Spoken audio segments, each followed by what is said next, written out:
Welcome, everyone. I'm Dr. Richard McCarthy. I'm a neurologist, and I'm the Executive Medical Director for Kaiser Permanente in the Mid-Atlantic. I want to thank everyone today for coming to the Kaiser Permanente Capitol Hill Medical Center and the Center for Total Health. I also want to personally thank everyone who has stepped up to get the vaccine.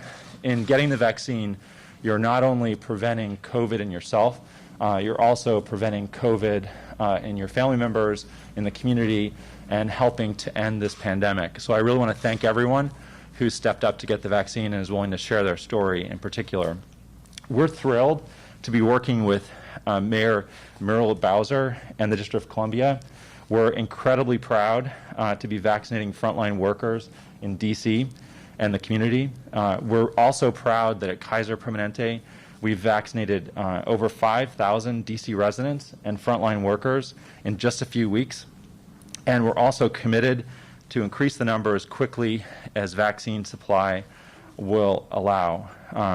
As someone who has suffered from COVID-19 in the past year and gotten a vaccine, I can tell you that it's nothing to mess with. And I want to encourage everyone, in particular healthcare workers, to get the vaccine, whether you've had COVID-19 or not. I also want to celebrate the place that we're standing today.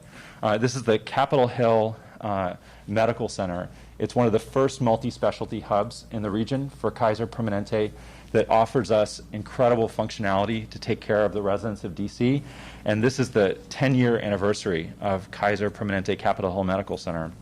As one of the largest and busiest medical centers in the region, we're proud to deliver high-quality care, and particularly over the past year, we're incredibly proud of the work that our doctors and our staff have done to pivot to provide excellent care for COVID patients, vaccinations, along with world-leading preventative health care, surgical care, medical specialty care, and primary care. I'd like to introduce Dr. Sheetal Desai, who is our physician-in-chief in Washington, D.C. and suburban Maryland. Welcome, Dr. Desai.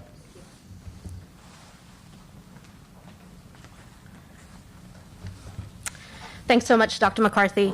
So as Dr. McCarthy mentioned, we knew when the pandemic began a year ago across the health community that a vaccine would be vital to ending this pandemic so that we can all return to our normal lives as quickly as possible.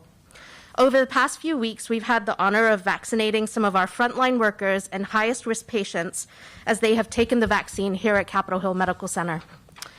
Yet there are some who are fearful and hesitant to take the vaccine. As a physician and a member of our community here, I want to share that I believe the vaccine is safe and that everybody should get it when given the opportunity. The COVID-19 vaccines were developed in record time, but I assure you that science was not skipped. In fact, we must recognize that some of the most advanced vaccine technology, which was in development for 2 decades, was used to safely develop and deliver these vaccines. These vaccines provide a bright light at the end of a long, dark tunnel, and they have been proven to be safe and effective through 3 phases of clinical trials involving tens of thousands of people. Those of us in healthcare and science want to address the myths and the misconceptions with this vaccine and help everyone in our community feel safe and confident in getting this critical shot. I got my shot. I actually got my second shot here yesterday at the Capitol Hill Medical Center. And when it is your turn to get your vaccine, please step up. Take it for your own health, your family's health, your coworkers, and your community. Lastly, we must remember that despite the vaccination, we must all still wear masks. We need to continue to wash our hands, and we need to continue to physically distance and avoid crowds. Until we can get most of our community vaccinated, we need the combination of the vaccine and important public health steps to control the virus and keep each other healthy. Mayor Bowser, we're truly honored to welcome you back to Capitol Hill Medical Center today to receive your COVID-19 vaccine. You are taking this important step and demonstrating to everyone in our community how we can tackle this virus and put an end to the pandemic. We're proud to welcome you to the podium. Thank you, doctors, for that introduction, and thank you for everything that you're doing here with us, with DC government, our first responders here at Kaiser Permanente Capitol Hill. And this is the second time that you've hosted us in about a month, and I want to thank you for that. We were here a month ago vaccinating our DC Fire and EMS team, and I know that Chief Conti and the MPD command staff were also here on Friday for their vaccinations. I was here a couple of weeks ago again with my parents for their vaccinations. And also this week, we will begin public school teachers through a partnership with Children's Hospital.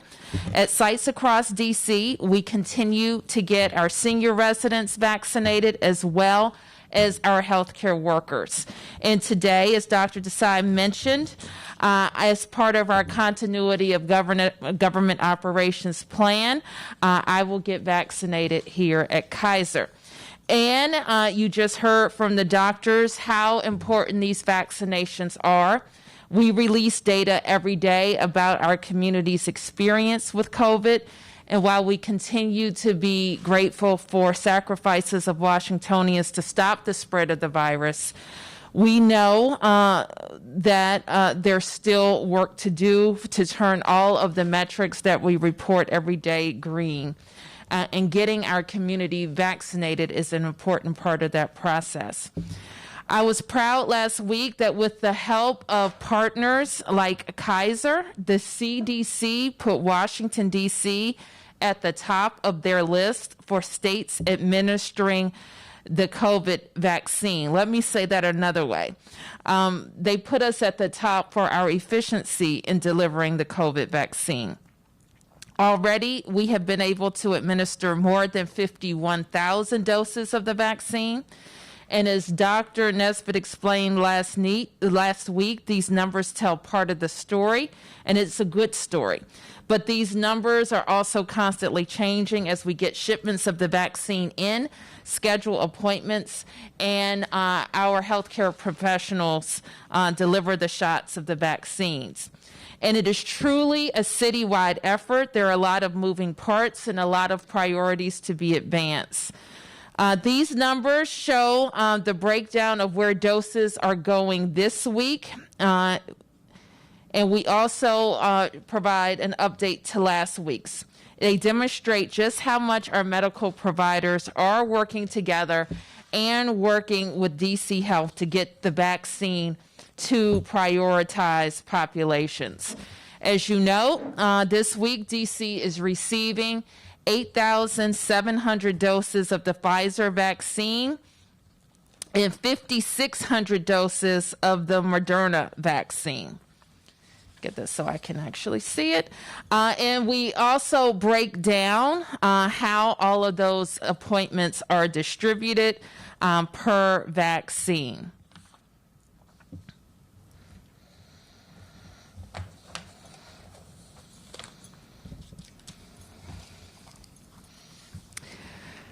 Further, we also know that several of our hospitals and medical providers in the district, such as the one that we're in right now, have a limited supply of the vaccine that they are also providing to their eligible patients, which in this example include our first responders, people over the age of 65, and healthcare workers.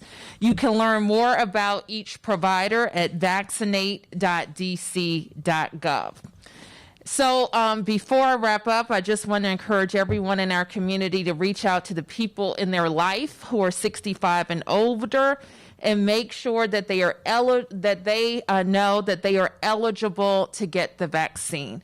And this is an important point. I've heard so many people talking about helping their parents call or get online or reminding them of what we have discussed in this press conference or seen in other places. So for people like me with senior parents who do very well with technology and the phone and all of that good stuff, still a gentle reminder has been very helpful for them. So please check in with your friends and family. Think about your neighbors, seniors from your church, your grandparents, their friends, and see if they need any assistance in making an appointment or getting to where they need to be to get their vaccine. I'll also end, and it was more important hearing it from Dr. Desai, but I want to add my 2 cents as well. We know, from what we know, scientists have been researching how to make this vaccine for years, and this vaccine is safe. Most of us didn't talk about coronavirus before 2020, but doctors and scientists did, and they have been working for years to develop this vaccine. You heard Dr. Nesbitt say last week that many people said they're waiting to see, and still, we should remind them that 10 million people have already taken the vaccine. So if you were nervous about being first, 10 million people have been ahead of you. It's also effective. We know that the vaccine works, and for now, until enough people get vaccinated, we will continue to need to wear our mask. Eventually, this vaccine is the key to ending the pandemic and getting our lives back. So please go to vaccinate.dc.gov, where we have a lot of information about the vaccines, and you can learn when it's going to be your turn so you can get ready. All right. With that, we'll take a few questions. Any questions? Yes, Mark. Can you tell us what phase we're in right now, and give us any indication of a timeline of when we're going to get to the next phases? Yes, I'm going to ask Dr. Nesbitt to describe that. Sure, Mark. We are still in phase 2, and as has been our posture, we do not provide timelines as to when we will be able to move into any different phase, whether it will be a phase that is higher or lower than our current phase. And the reason for doing that is because we have to be able to observe trends that will indicate if we're going to be able to be less restrictive or more restrictive than our current posture. Okay, so if I could just clarify, when you say phase 2, do you mean 1B, tier 2? You mean vaccinations. I Yes, thought you ma'am. were talking about as it relates to our non-pharmaceutical interventions. We are in phase 1B, tier 2. And so in phase 1B, tier 2, we see grocery store clerks and child care workers included in your list, but are they now eligible or are they not eligible? Fantastic. I appreciate the opportunity to respond to this question. You may recall 2 weeks ago when we introduced the phases and tiers concept, we were very mindful, and the mayor was very clear about this, because a couple weeks prior to that, because of requests to provide tentative dates, we did that. We were reluctant to provide tentative dates because we were also very clear that our ability to adhere to any dates that were given as tentative was based on the amount of vaccine that we received from the federal government and demand and uptake from vaccine from previous tiers. You all are well aware, and I want every D.C. resident to hear me loud and clear, and I'd appreciate an amplification of this message, is that we simply do not have enough vaccine. So even with our best plans and us rolling out the phases and the tiers 2 weeks ago, we are still in a position where we cannot implement fully any tier of a specific phase. So our goal of creating tiers within our phases was that we would be able to fully implement a tier of a phase. But we can't even manage to do that with the dismal amount of vaccines that we are receiving. So we're in a position where I still have to make a decision based on risk, based on logistics, and based on other factors that we have to break up tiers within a phase. So while we are in phase 1B, tier 2, all of the groups within that phase do not become eligible at the same time. So how do people know, other than obviously watching these press conferences, but when they look online and they just see, the list and the phases broke out in the presentations, they would look at that and they might assume that, I could go on and register now because we're in tier. Sure. Tier. Excellent question. Excellent question. So we do this through two things. At the time that someone goes to register, either through vaccinate.dc.gov or through the call center, we make clear who is eligible at the time of registering, and it makes an included specificity. So, for example, all teachers are not eligible. We are focusing on those who provide in-person services. And even within our tiers, we define essential personnel as having to report in duty or be in person. The other thing that occurs is that your employer may be providing you instruction as to how to access vaccine through a closed pod structure. So, for example, the DCPS infrastructure is a closed pod. So they are not this week accessing vaccines through our community sites. So those are ways that people find out if their eligibility is in fact activated for that week. So it's a great opportunity for us to sensitize people to what the process is like. It's no different than the state of Maryland announcing that a phase has moved forward, but the counties in Maryland who actually implement the phases may be doing something different than what the state announces. And just my last question on this line, and I appreciate Sure. your patience with me. No problem. So I no longer see continuity of government in the list, but I see essential government workers, but they are not until 1C Tier 1, which is 2 tiers away. Sure. So I'm just wondering how you guys are qualifying under continuity of government if essential government workers are not until 2 tiers from now. Sure. So there's a difference between essential government workers and continuity of operations for succession planning. So we have been able to focus on our succession plan for government separate from our continuity of government operations, which would be the thousands of staff who help to operate government agencies. Those remain in the tiers as you have referenced them. You're welcome. And let me just add that a lot of DC government workers have already been vaccinated, and fire and EMS, Metropolitan Police begin today, and DC public school teachers will also begin this week. Yes, ma'am. A couple questions on the vaccine. So as it is now, seniors have to check weekly, right, to book a vaccination appointment. So I'm wondering, and this process can be anxiety-inducing, so I wonder why isn't there a wait list, as I understand other city governments have done? Well, you can have anxiety from 1 week, or you can have anxiety waiting for months with a wait list or a date. So we are carefully considering all of our options. You are weighing whether to have a wait list for seniors. So I mean, I guess it's also right, the process of having to go every day, to be very online, or I mean, there's a call center, but the process in and of itself can be anxiety-inducing, is what I mean. So are you weighing to have a wait list of some sort? I don't know how, I wouldn't say that we're waiting to have a wait list, but we want to make sure that we have the best processes in place, and so we'll continue to consider that. And then another question. Do we know how many of our 85,000 healthcare workers have been vaccinated? Do we know this to be a majority? I'll ask Dr. Nesbitt.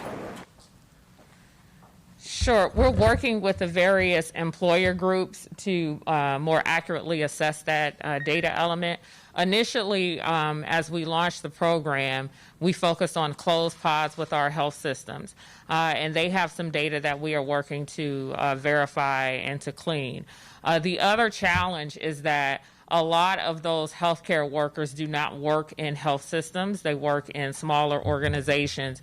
Some of them were vaccinated within DC through our community settings. Others were vaccinated in their home jurisdiction as their state or their local health departments opened up mass vaccination clinics or clinics, community clinics that were operated at the local health department level. So it's a little bit different for us to be able to accurately estimate that number. It could be both an over or an underestimate.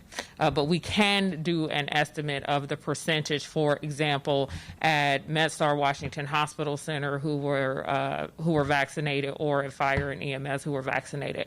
Once you get into home health aides who do not work within a health system, it gets to be a little bit more challenging.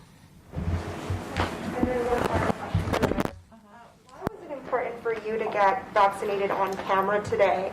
I just was hoping you can talk to me about why it's important to have leaders of the city to get vaccinated in front of people, and just talk to me about why Yeah. Well, thank you for that question because I hate needles, I got to tell you. So it is, you talk about anxiety producing, getting vaccinated on camera is, it's causing me some anxiety. But having said that, I always get my vaccines. I get my blood drawn when my doctor says I'm supposed to, even though I don't particularly like needles. But it is important for all of us to get the vaccine when it's our turn so that we can get our lives back to normal. And people rightly have questions and concerns. And I hear those questions just in my social circle and circle of family and friends who are asking questions, educating themselves so that they're prepared when it's their turn. And so I want to let everybody know I've done all of that important question asking and getting the answers that I need, and now I'm getting vaccinated. Sorry, another follow is how many, who else in your staff in the executive office has gotten vaccinated? We will have, as part of this group, it will be our Emergency Operations Center. So that's a group of about 50. And there are others that fall into other categories, healthcare professionals, people who meet the yes. Yes. Speaking of vaccine confidence, do you have a sense of how many school support staff and teachers feel confident the vaccine will actually be taking the vaccine if offered? I know some other districts have, surveyed their teachers to see. I'm curious if you know how they're feeling about it. I am very pleased with the take-up thus far, and Dr. Nesbitt, I think, has the numbers on the top of her head. Sure. I don't have with me what the complete for all of them, the non-in-person and in-person, but for the number of vaccine appointments that were released over the weekend, about 70% of those have been claimed already. Do you know if support staff and teachers are taking you up on those appointments at the same rate? I don't have the breakdown for this morning in terms of what proportion were taken up by teachers versus support staff. Okay. Just an anecdote. I was in a school on Friday. I think that's the day, or whatever. It was Friday, the date that the appointments were released. I stopped in the front office who were all support staff. 3 people in the room had already gotten their email and had already signed up. So that's just one small anecdote out of our whole system. But actually, that 70%, is that charter schools and DCPS, No, or that's just the DCPS. We Okay. don't have the charter information yet. Yes. Say declined? I wasn't clear on. I couldn't. 70% of them declined. No, have accepted or 70% scheduled. and what's the number there? Of the 3,900 appointments that were released, 70% of them have been booked. 3,900 were released appointments. 70% have been booked. They're all DCPS. Those are DC public schools, yes. What about charters? Is there The any? charter schools are, they will make their appointments this week. So, Mayor, how is it working with the ward system? I know, for example, I've heard some of the people said that the appointments are taken up in Ward 3, for example, or that a number of the people that went to the clinics in Ward 7 were not really from Ward 7 and there was some limit. What's the work? How does that work? You can go any place where you get an appointment. If your question is how are priority zip codes working, I think DC Health has made every attempt to align our experience with COVID with how we're making the COVID vaccine available. So, for example, if you're from, say, Ward 3 and they're all taken up there, you can go to a different ward? When you go to schedule an appointment, you can schedule your appointment anywhere in the city.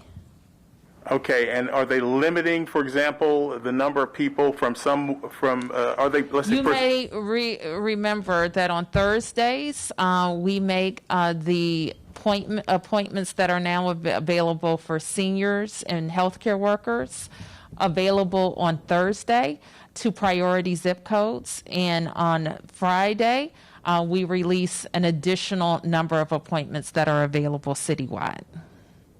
So, because I'd heard some complaints that people, say, in Ward 7 couldn't get in, but then the people that were in line were from other wards. Are you preserving some for particular zip codes? As I mentioned, there is on Thursday, there are priority zip codes that include every ward except they include 5 out of the 8 wards that are released on Thursday, and these are for zip codes that have higher experience with COVID infection and fatality.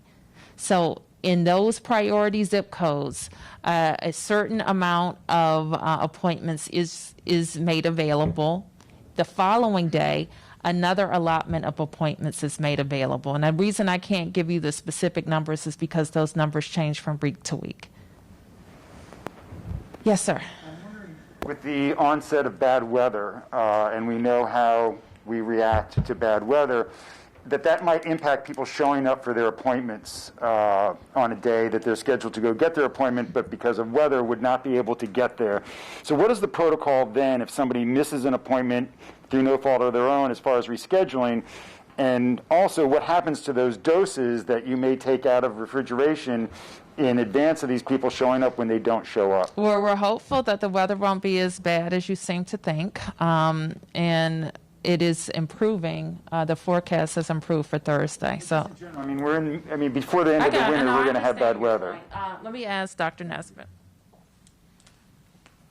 Sure, and this question goes to the heart of why we have a small network of providers who are able to manage the storage and handling requirements and the logistics of vaccines in order to account for individuals who may miss appointments because of inclement weather or other life circumstances that may come into play, and their ability to access other individuals who may be available to be vaccinated.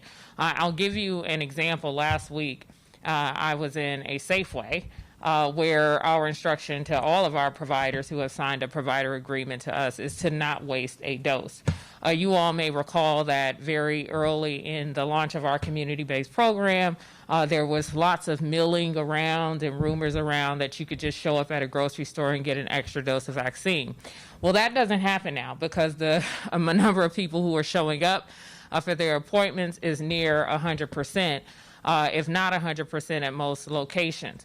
So the likelihood that happens is markedly decreased. Now, in the event that there is inclement weather, what all of those facilities have done, and speaking to one of the cashiers in the Safeway, is that the amount of outreach to those grocery store workers to be ready to be vaccinated if someone does not show has increased substantially since the launch of that program. So many people who should have been eligible for those vaccines, as opposed to community members who were coming in who would be members of 1C or probably phase 2, are going to not be getting the vaccine. They'll be getting it to those essential workers who should be eligible. So that's what will happen. The other part is that these providers have pharmacists who do a really good job of knowing when to remove the vaccine from the freezer, when to begin the thawing process, when to draw up the vaccine. And if you observe the process here, when the clinical operations were much busier, the day that I got vaccinated, there were a lot of people who do this very timed process of drawing up the 6 doses, 5 doses, or 6 doses if they can get one, to make sure that you don't have something in a syringe that may be wasted. So the logistics of the process, the pharmacists who are involved in ensuring that there is no dose wasted, the clinicians, the nurses, like I thought I saw Corey in here earlier today, who make sure that they are communicating whether the patient has actually checked in, is here, is on site, and how many doses they already have drawn up, ensures that we are limiting the amount of wasted doses that we have in the District of Columbia. Okay, we'll take a few more. Carrie? Yeah, there had a question about National Guard. My understanding is that initially you had said, or the district had said, that you would have 500 National Guards on standby. I'm now seeing reports that 5,000 will be here on call because of the impeachment trials through mid-March. Can you confirm that and explain who called these additional National Guard troops? I can tell you what our request was, and I'm going to ask Director Rodriguez to talk about the federal request. Yeah, Perry. So our request, the request from the Metropolitan Police Department, was for 500 Guard personnel. And that request has been approved. Now, the other requests for the Capitol or for the White House, we'd have to, direct those questions to those relevant federal authorities. But we have seen reports of 5,000 at the Capitol and 500 at the White House. So those requests did not come from you for additional troops, and you don't know, you're only reading the reports too? That is correct. MPD requested 500. The thousands were from federal requests. Can you confirm that, or is that just from reports that you're speaking of? Well, we're in ongoing dialogue with the National Guard and with the leadership of the National Guard and the new acting Secretary of the Army. So I think some of those numbers are still in flux as those requests are being worked out at the Department of Defense. Do you think those additional troops are necessary in the city? Well, I'm not going to comment on that, but I would say I would direct those questions to the federal authorities who are requesting those assets. Okay. What? I know, Dr. Nesbitt, you're asked near weekly when we're going to see race and wastage data for the vaccine. I just wanted to know if there were any other updates on that. Sure.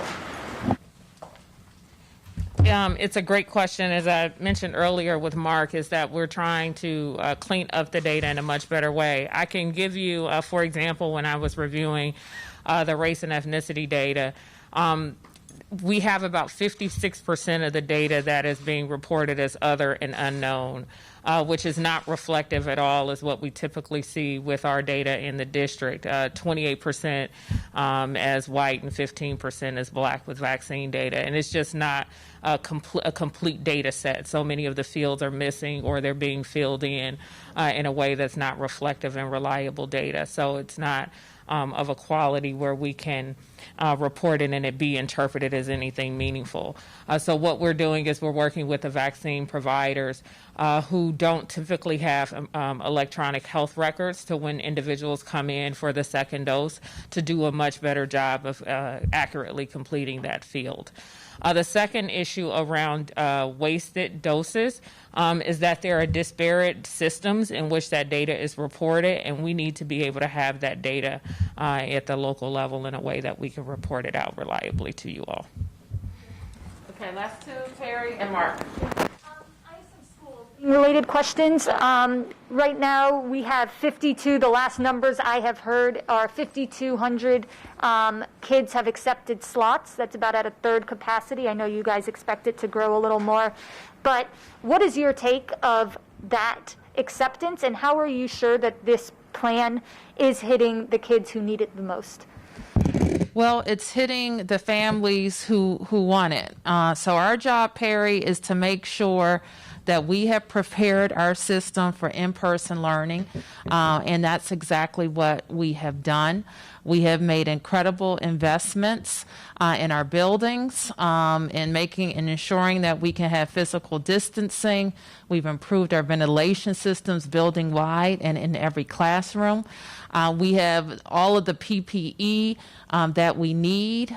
We have a testing regime for staff and for students, and we have an agreement with our teachers union. So we have done everything possible to get ready. More than that, Dr. Farabee and DCPS have made those options available in the way that parents and school staff said they wanted. They said they didn't want a one-size-fits-all program, and so that every school leader could work with their community and their teaching staff to put out a program that works for that individual school community. And that's what we've presented. So I feel very good that we've done everything that we can to give our kids what they need. And what we know is that kids have suffered over the last year. All right? So anybody who wants to dispute that? Kids have suffered. All right? And we know that quality teachers in quality school buildings is the best chance that we had of providing high quality education. So we've done everything that we can to make those opportunities available for kids and families in a pandemic. And I feel very, very good about that. I've talked to a lot of charter leaders who have been looking specifically to DCPS to open before they make that step. I mean, right now, infection rates, we know they're caseloads are higher in this city than they have been in the past. What would you say to charter leaders right now who are deciding whether they should be opening right now? They need to get open too. And in fact, I'll say something more formally about that.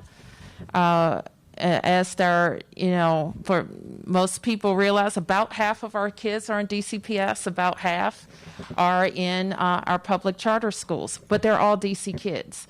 And they need to get open too. We have more other kids who are in private schools, and quite frankly, many of those kids have been in school throughout the pandemic. So we need our buildings to get open. If we haven't already today, expect that the public charter school leaders should expect that we have a building fund that we will make available to them so that they can also continue to make the investments in their buildings that they need to make. We've also made the testing and vaccination programs that are available at DCPS available to them. Yes. Just one last vax and one off topic, if I could. On the vaccine, are you considering, or do you have the authority to require either students, government employees, or anyone to take the vaccine as a requirement? Is that something you've Well, looked as into? you know, the vaccine is only approved as an emergency use for people over 16 years old. So let's just put the kids to the side. And we, at this stage of approval, we don't anticipate making it mandatory, nor could we until there's a formal approval. And then off topic, we saw 5 people were shot, at least one person dead this morning on Good Hope Road. This comes after a violent few days of homicides in the district. Yep. Just your reaction to the level of violence that we continue to see. I haven't been fully briefed yet. The chief called me before I came in today. He is going to let me know exactly what happened. But generally, Mark, we still have had a level of violence to start this year that is jolting to all of us, and we'll talk to the chief about more. What we don't think is that they're connected in any way, but connected to the prevalence of guns in our city. All right, thank you. This is showtime for me. Thank you. So we invite you to have a seat, Mayor Bowser. And it's my honor to introduce Rashay Caselli, an advanced urgent care nurse with Kaiser Permanente, who will be administering the vaccine today to Mayor Bowser. During the pandemic, Rashay has provided hundreds of COVID-19 tests to Kaiser Permanente members in our outdoor testing unit, and we're thrilled that she's now using her years of experience as a flu vaccinator to provide COVID-19 vaccines to our DC residents. Thank you, Rashay. Thank you. Good morning, Mayor Bowser. How are you? All right. I heard you're a little nervous. Don't be. So I am going to ask you a couple of questions before we get started, okay? In the last 2 weeks, have you had any other vaccine? I haven't. Okay. Have you ever had a severe reaction to a vaccine in the past? I haven't. Okay. So for the next 6 weeks, we would ask that you not get any other vaccine aside from your second dose of the Pfizer vaccine. Okay? We've already got your second dose scheduled. Thank you. And once we're finished, I will direct you to where we will have you wait for 15 minutes, okay? Okay. So we're doing your left arm, correct? Correct. Okay.